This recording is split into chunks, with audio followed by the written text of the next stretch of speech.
Olá, seja bem-vindo ao JR Agro. A batata é o quarto alimento mais consumido no planeta e é apontada como uma alternativa para combater a fome mundial.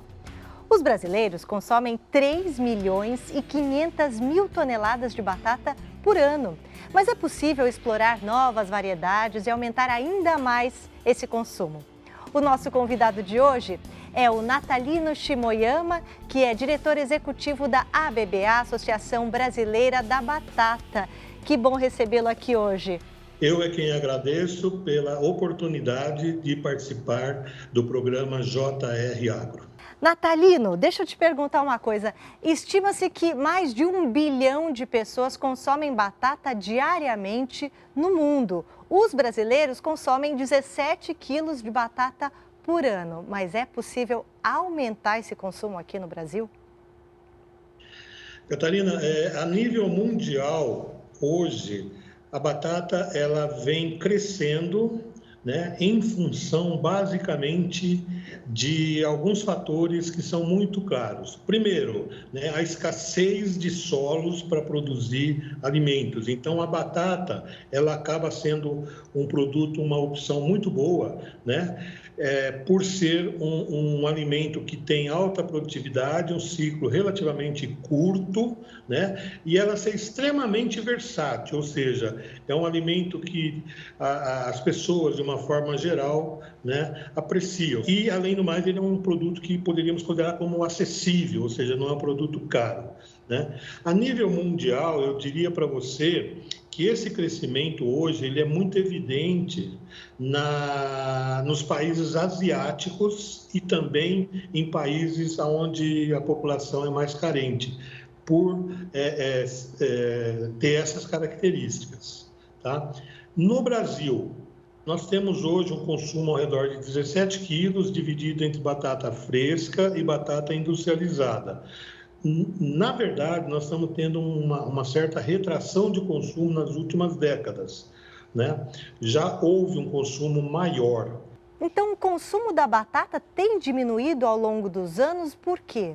Catarina, eu diria para você que é algo que eu venho pensando e no meu modo de ver é o seguinte: nós tivemos algumas grandes mudanças a nível mundial e também naturalmente no Brasil que aconteceram, né? E que isso aí hoje reflete em situações como a retração do consumo de batata. Por exemplo, é indiscutível a internet mudando o comportamento mundial, assim como é indiscutível o fast food, quando ele chega no Brasil, ele muda a forma de consumo das pessoas e também a maneira de se comercializar. Hoje o Brasil ele é dominado por grandes redes de varejo e esse domínio para nós da produção ele é maligno, ele é prejudicial. Por quê?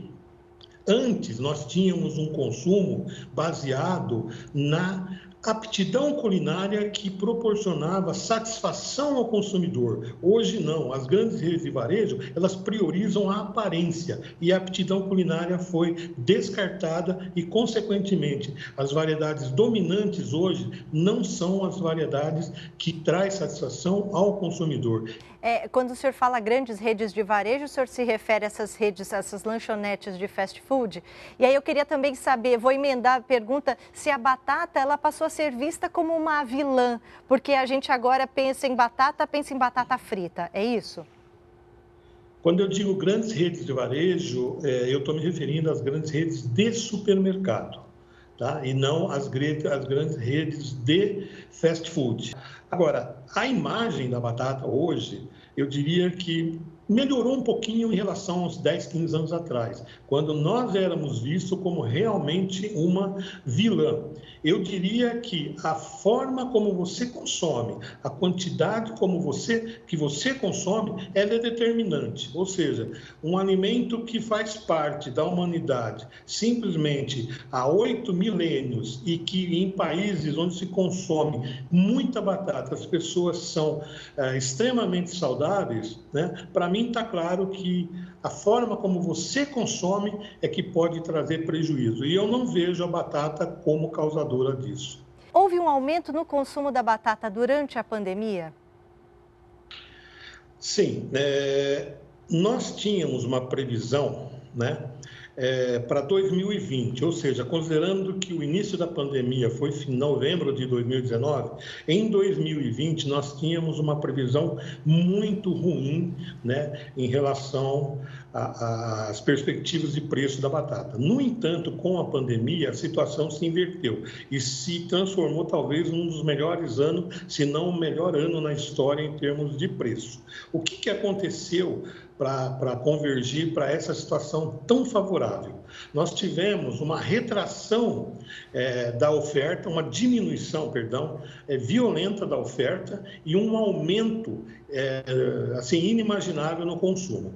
A diminuição da oferta se deveu a situação de redução, se deveu à diminuição da área plantada, porque anos 2018 e 2019 foram ruins, também ao excesso de chuva na época nas regiões de Minas Gerais e parte da Bahia, e também a seca muito forte que ocorreu no sul. Tudo isso aí convergiu para uma diminuição da oferta. Consequentemente, os preços aumentaram. Por outro lado, Catarina,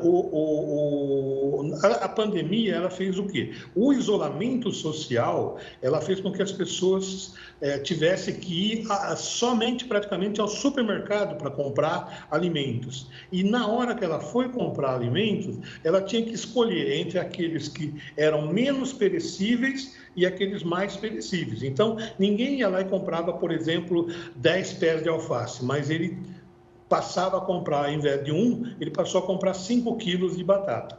E o auxílio emergencial, né, de R$600 no ano de 2020, ele deu condições para que a população, de uma forma geral, adquirisse. Isso se deveu ao fato da batata, como eu disse, já ser um alimento extremamente versátil. Quer dizer, além de não perecível, você consegue fazer inúmeros pratos, né, com a batata. A área plantada, que estava diminuindo devido às condições climáticas, talvez o preço do produto já não era mais tão vantajoso para o produtor, agora voltou a crescer. Como é que está a produção a partir de 2021? Catarina, eu vou fazer uma análise mais ampla, né? Ao invés de pensarmos só em 2021 ou 2022 agora, tá? Eu vou fazer um raciocínio maior.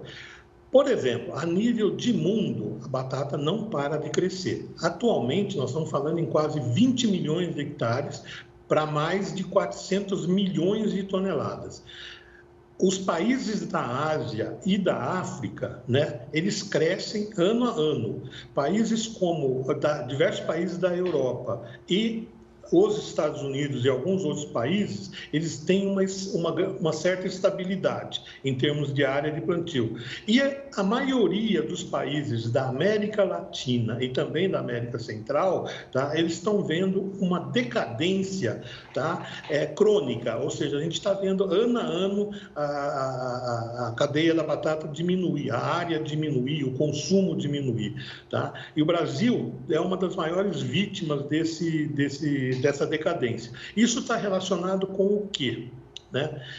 Eu vou resumir para você em dois fatores. Tá?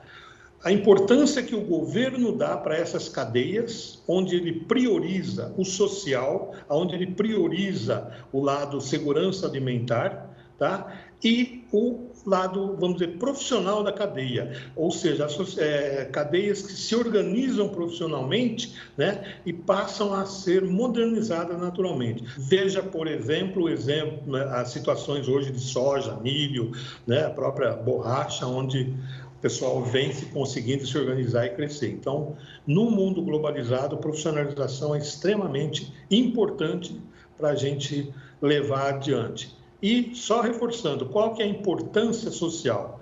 Né? Emprego, sustentabilidade da agricultura familiar, do comércio familiar, das empresas familiares. Né? Então, hoje, diante de uma crise global, que nós chamamos, por exemplo, de desemprego, algo assim, né?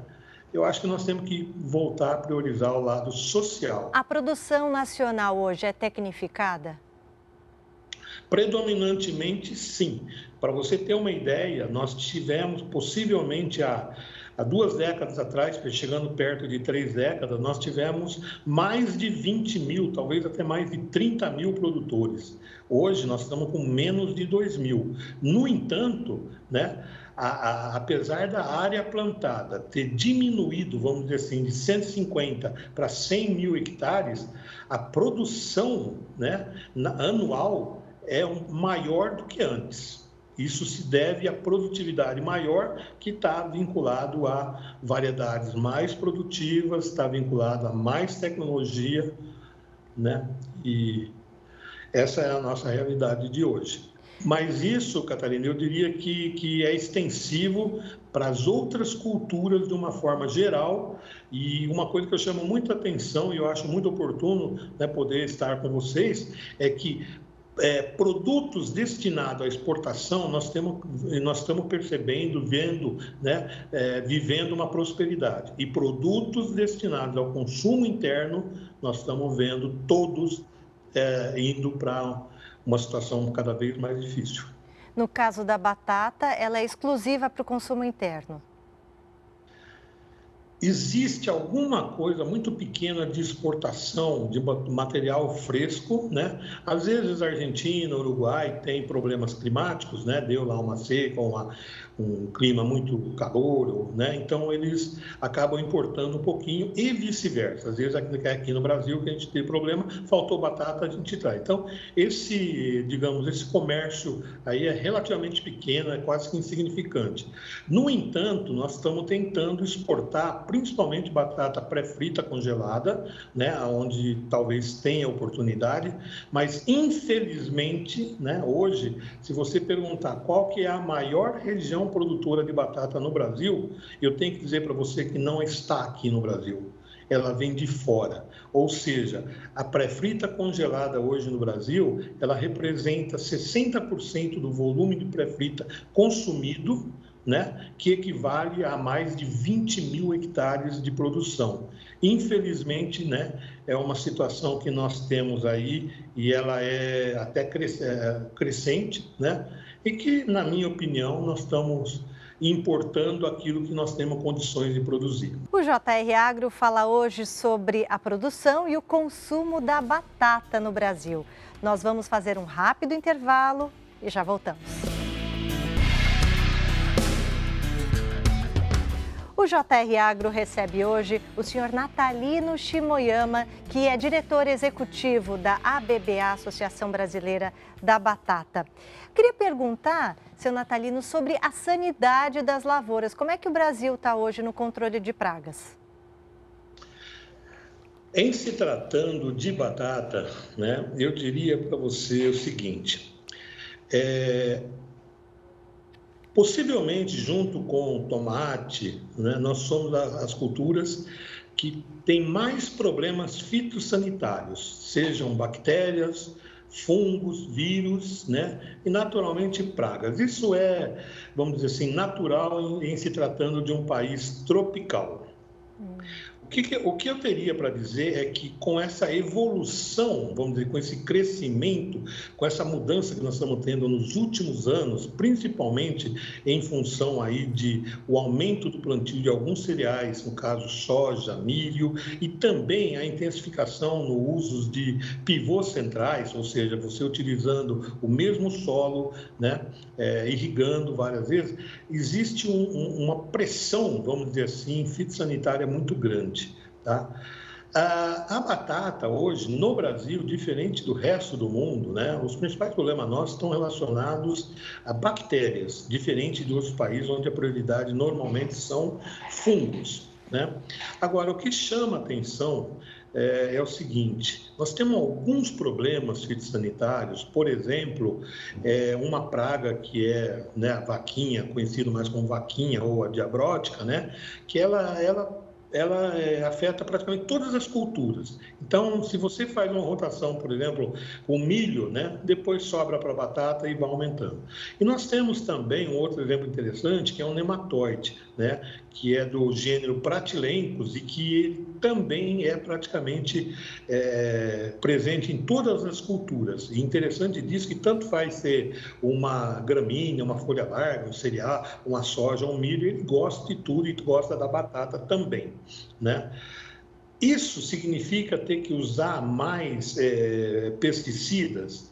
De uma forma geral, a cada dia que passa, nós estamos vendo uma evolução muito grande nesse sentido, né? Em que a gente deixa de priorizar o controle químico e passa a priorizar um manejo integrado, ou seja, existem várias medidas, resistência, produtos biológicos, época de plantio, manejo de irrigação e assim por diante, né? Especificamente no caso de batata, é bastante variável. Existem momentos, né, que nós tivemos que fazer, digamos, mais de 20 aplicações. Por outro lado, teve situações em que não foi necessário 2 aplicações. O clima é quem determina, né, se ocorre ou não. Tá?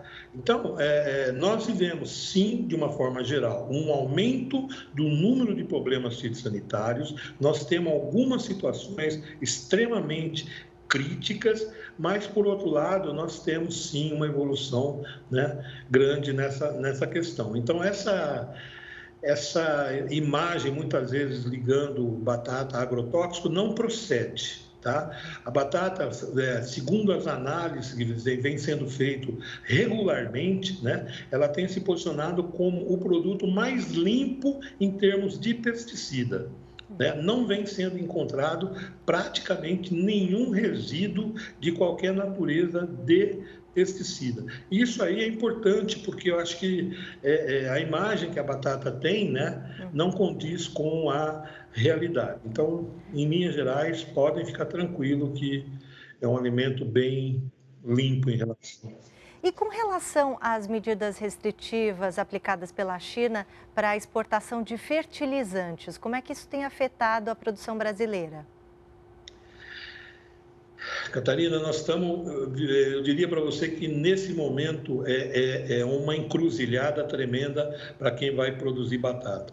Além, né, do fertilizante, nós temos um aumento violentíssimo também nos pesticidas. O combustível diesel, que é bastante utilizado, também aumentou. As embalagens que dependem, né, por exemplo, o plástico, ele vem de petróleo, consequentemente, também aumentou. Então, o custo de produção de batata, eu diria para você que explodiu. Ou seja, se a gente estava falando em torno de 40 a 60, de 50 a 60, a 70 mil hectares por hectare, hoje nós estamos falando de 70 a 90 mil reais por hectare. Imagine se alguém não conseguir colher pelo menos 1.000 sacas, né, por hectare, ou seja, 1.000 sacas a 90 mil, ele já sai com um custo de produção de 90 mil, de 90 reais por saca. E dificilmente ele vai conseguir um preço lá em cima.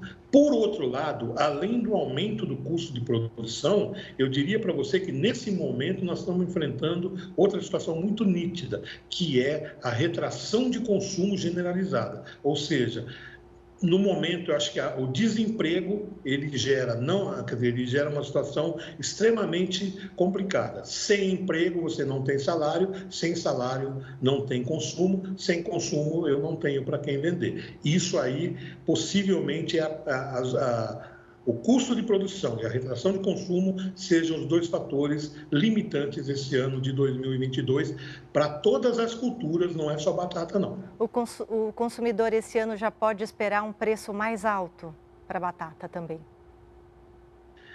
Catarina, a previsão é fácil de fazer, o duro é acertar, né? Mas eu acredito que os produtores eles estão tendo bastante dificuldade para conseguir plantar, inclusive, né, existem alguns insumos, alguns pesticidas indisponíveis hoje, quer dizer, se ele necessitar de alguns produtos, muito provavelmente ele não vai encontrar no mercado. Agora, eu diria para você que é um ano de muita cautela. E com relação ao que vai ser o preço, aí entram outros fatores, né? Inclusive clima, que é o que está acontecendo agora, né? Nós estamos tendo um preço da batata um pouquinho elevado em função de excesso de chuva, né? Em Minas Gerais e Bahia. E o Rio Grande do Sul, o sul do Brasil, ele está conseguindo colher, mas muito afetado por essa seca tremenda que está ocorrendo. Vamos falar sobre as variedades de batata, né? Existem milhares de variedades no mundo todo, mas o Brasil planta uma quantidade pequena, é isso? O Peru é o país origem, né, juntamente com Chile e a Bolívia. No Peru, eles dizem que tem quase 4.000 variedades de batata. Lógico, nem todas são plantadas, mas eles têm. A Colômbia, que é o segundo maior germoplasma do mundo, chega a quase 3.000. Tá? No Brasil, atualmente, nós temos, comercialmente falando, para o mercado fresco, que é essa batata que a gente compra, né, a granel no supermercado, nós temos a variedade Ágata, a variedade Orquestra, a variedade Cupido e Asterix um pouquinho, que é de pele vermelha. E em menor quantidade, bem menor quantidade, nós temos algumas outras que seriam a Marquise, né, e uma outra chamada César. E a surpresa agora, né, eu diria para vocês, inclusive, muito interessante, muito boa, é o ingresso, né, de uma variedade brasileira chamada Camila, que foi criada pela Embrapa. Para você ter uma ideia, a batata no Brasil, possivelmente, ela deve ter em torno de 350 anos desde sua introdução em pequenas hortas por imigrantes europeus. Depois de 350 anos, vai ser a segunda vez que a gente tem uma variedade brasileira. É um negócio absurdo, né? Nós já tivemos umas, né? Há uns anos atrás, umas décadas atrás, né? Do Rio Grande do Sul. E agora vem entrando essa variedade chamada Camila. E nós estamos incentivando bastante, porque o que nós precisamos é de variedades adaptadas às condições tropicais, tá? Ok, então isso eu falei de batata para mercado fresco. Nós temos também para mercado batata que vai para a indústria de chips, que são basicamente duas. Uma chamada Atlantic e algumas que têm a sigla FL, que significa Frito-Lay, que são variedades de uma empresa americana que eles desenvolvem e produzem. E nós temos na indústria de batata palito, a pré-frita congelada, que se utiliza basicamente duas variedades, a Asterix e a Marquise, né? E nesse caso, eu abriria um parênteses, né? Nós temos hoje uma indústria, né, nacional de pré-frita congelada, chamada Bem Brasil, que responde por 40% do abastecimento do mercado interno, né? Essa indústria foi criada em 2007, né? E vamos dizer assim, o fato mais interessante, mais positivo que ocorreu possivelmente na cadeia da batata nas últimas décadas, se não falar no último meio século aí. Nós somos capazes de produzir, nós somos capazes de processar, nós somos capazes de abastecer o mercado interno. E isso aí está sendo um excelente exemplo, né? Agora, só para complementar, a indústria de chips e a indústria de palito, elas utilizam variedades adequadas à finalidade, ou seja, para fazer chips ou palito. Infelizmente, né, as variedades destinadas ao mercado de consumo fresco são variedades cujos valores foram determinados pelas grandes redes que priorizam a aparência. Ou seja, são batatas bonitas, mas culinariamente elas deixam a desejar. E eu acho que o pulo do gato, né, para a gente melhorar o consumo, é muito simples, é satisfação do consumidor. Caso contrário, ele vai mudar de produto. E por que a batata é uma boa opção para combater a fome mundial? Veja bem, à medida que o tempo passa, o planeta ele não cresce. Então, a quantidade de terra agricultável ela é fixa. Né? E a população não para de crescer, certo? Hoje, se você for ver, eu tive a oportunidade de visitar, né, os países que mais produzem hoje batata, primeiro, quando eu falo para você dos 400 milhões de toneladas ano, 100 milhões praticamente está na China e 50 milhões está na Índia, milhões de tonelada, né? Nesses países, a produção de batata é vista como estratégia nacional para a segurança alimentar, quer dizer, produzir batata para alimentar a população. E a batata você consegue consumir de várias formas. Tanto é que na China o consumo maior é destinado para a produção de macarrão, né? Assim como na Índia eles consomem como batata cozida, ok? Então, a batata tem esse lado. Nós conversamos hoje com o diretor da ABBA, que é a Associação Brasileira da Batata, o senhor Natalino Shimoyama. Muito obrigada por participar aqui do JR Agro.